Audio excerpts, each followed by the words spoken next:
Affocatto, and I'm going to show you how to make the best gooey chewy brownie recipe. So let's get started. For the ingredients, I'm going to always measure in grams, because I can't be bothered to put them in cups, and grams are more precise anyways. The recipe I'm about to show you makes 8 brownies. I am using a 20 cm by 30 cm rectangular mold that I have lazily covered in parchment paper. My mold is a little tall because it's for cakes, but you can use any shorter molds without any issue. Now, you should always start preheating your oven, but this time, don't. We're gonna do something first. We're gonna start with 200 grams of butter in a heat-safe bowl. To that, we're gonna add 200 grams of chopped chocolate. I am using semi-dark chocolate for this, but you can use milk or dark chocolate. Just make sure it's not powdered. I've seen a lot of recipes using cocoa powder, and they're fine, but for me, this is best. We're also gonna need 4 eggs, 320 grams of sugar, 130 grams of all-purpose flour, 5 grams of baking powder, and 5 grams of salt in a tiny fish plate thingy. And finally, a dash of vanilla extract, just for the added depth of flavor. We're going to start by melting the butter and the chocolate. I am using a bain-marie so it doesn't burn, but you can do it in the microwave in multiple short bursts of 30 seconds. Just make sure to keep stirring in between.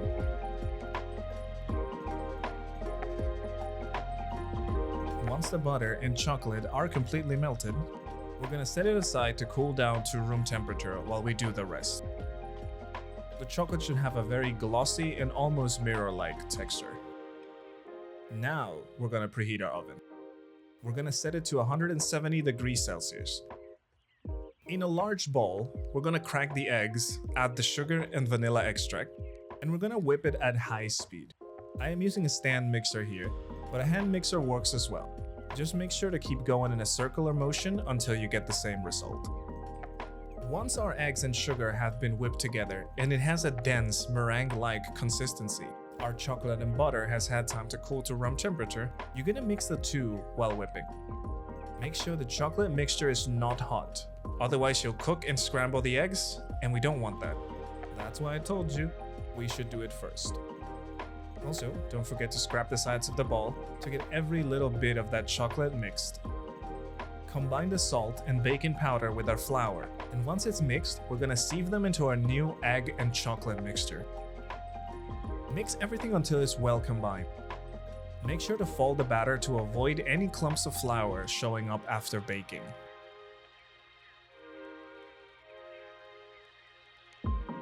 We're gonna pour the batter in our mold and bake it for 18 minutes. You may have seen different baking times, but for these brownies, I have tested, and that amount of time gives you the right consistency.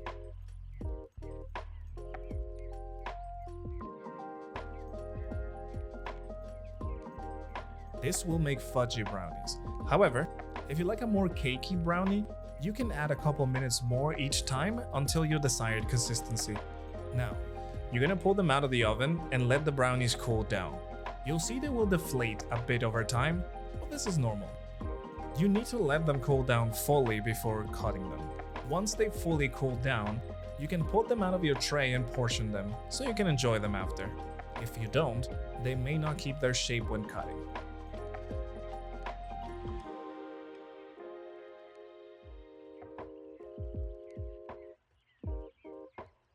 I'd like to share more of my knowledge because I am a baker and own a coffee shop where I sell desserts. And let me tell you, I have to bake them constantly because sometimes they just run out fast. I hope you have a chance to make this recipe. And hey, if you do, share a pic and tag me on my socials. If you like the recipe, make sure to like the video and subscribe for more.